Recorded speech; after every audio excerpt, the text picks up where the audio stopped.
Hey everybody, how's it going?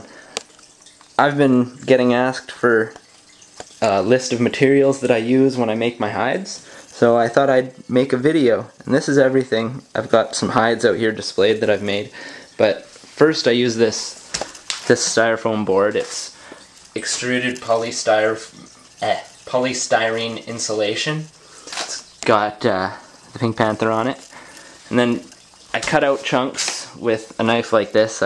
It's a little butter knife, or bread knife.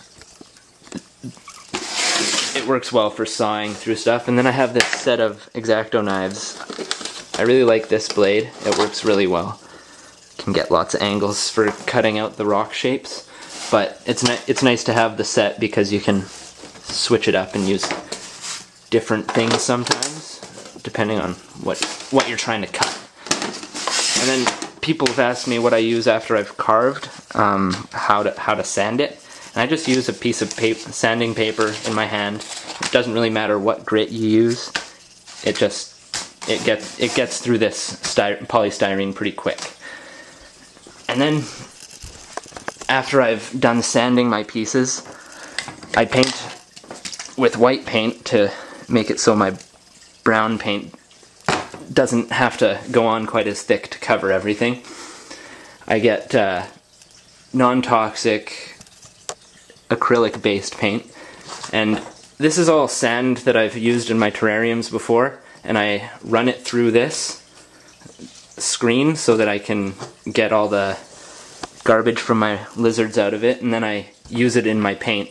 I mix my brown paint with the sand, and it gives a really nice texture to it. Like this here, it's basically like coarse sandpaper, and it feels really good.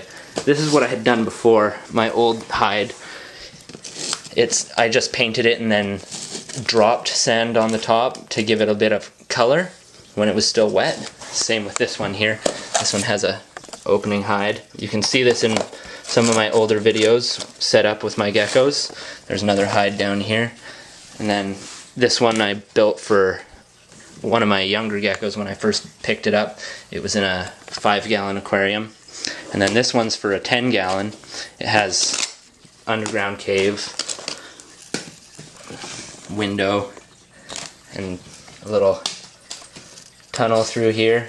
Geckos like to stay underground during the day. They're nocturnal, so I figured I'd give them a nice cave to hide in. So those are my materials, and I will be doing some tutorials on how to carve and my painting and stuff like that, so stay tuned for more. Have a good one, guys.